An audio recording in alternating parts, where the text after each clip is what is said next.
वो ना अपने कर्नाटक तेलंगाना के मुसलमान भाई।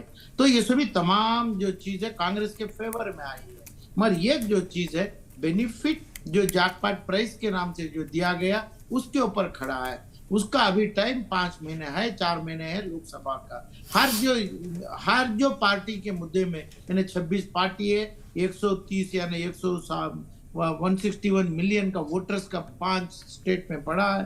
तो ये तमाम, अब फिर दोबारा बोलूंगा तो मैं अपना आगे वाला 2024 के ऊपर 2024 के ऊपर ही रखा है कि भाई कितना मजबूती एनडीए और इंडिया खड़ेगा। तो अब इसमें स्ट्रांग बना है कि भाई जो बड़ा है आंध्रा तेलंगाना में बीजेपी, वो बहुत डेंजर साबित हुआ है। यानी एमआईएम को नहीं, ऐसा तो टीआरएस तो खत्म हो गए है, एमआईएम को भी डेंजर हुआ है ये। और बीजेपी का पेनिट्रेशन बहुत स्ट्रांग हुआ है। आदिवासी ये लोग बीजेपी ना मोदी के चेहरे पे, मोदी के पीछे उधर पे किए हैं। और जो भी चीज जो बोले हैं कर्नाटका में जो आपके बोला पास मैं गया। आती हूँ। पुष्पा लीला जी कांग्रेस से हमारे साथ मौजूद है, तेलंगाना के फॉर्मर मिनिस्टर रह चुकी हैं।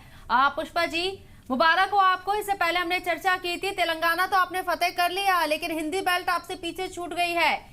तेलंगाना में क्या कुछ होने जा रहा है? बीआरएस को आपने पछाड़ दिया, लेकिन बीजेपी मजबूत हुई। आने वाले वक्त में आपको चैलेंज जरूर देगी। 9 सीटों पर अभी आगे नो प्रॉब्लम, नो प्रॉब्लम। जो है अभी हमारा जो है ना, जो फाइट जो है लगातार चलने का फाइट है। ये अभी जो दूसरा राष्ट्रों में जो हुआ बीजेपी का, ये भी मोदी मोदी कह रहे हैं, मगर देश की वो अभी वो लोगों को मालूम हो जाएगा कि कांग्रेस क्या कर सकती है और बीजेपी ने अभी तक क्या देश का आर्थिक व्यवस्था को, जीडीपी को, आज गरीबों का नहीं है, अदानी का अंबानी का है, फिर भी लोग वहां जिता रहे। तो ये जो बहुत गलती करे वो लोग, ये वो फील हो जाएंगे।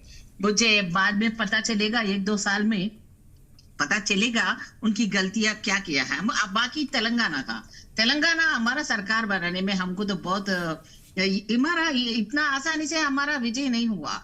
हम लोग तो इतनी जो सैक्रिफाइस की थी, हमारा कार्यकर्ता है, हमारा बच्चे मर गए थे, हमारा जो टीआरएस गवर्नमेंट ने हमें बहुत सारा बातें बोलते हुए चीटिंग कर दिया। तो और उनका जो करप्शन है और करप्शन है।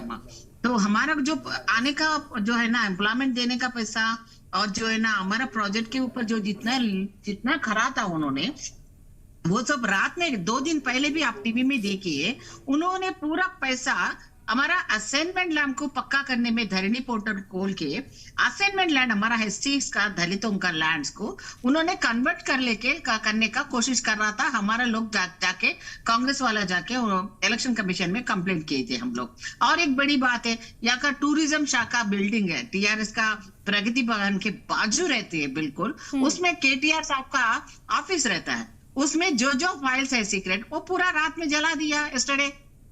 पूरा उसमें ऐसा फायरिंग कैसे होता है? तो ये सब जो प्लानली ये लोग जो पैसा बचाने के लिए, और तेलंगाना बच्चों का जो है ना जो प्रॉपर्टी हमारा को रहना था वो पूरा बेच दिए उन्होंने। कोकापेट का, उन्हें तो रियल एस्टेट का, उन्हें तो आज इतना लिक्कर हो गया, पूरा लिक्कर से हमारा बच्चों का लाइफ बर्बाद कर दी है। कोई घर में ऐसा नहीं है, माहौल बना दिया कि पी के मर जाओ, फिर बाद में हम लोग पेंशन देंगे।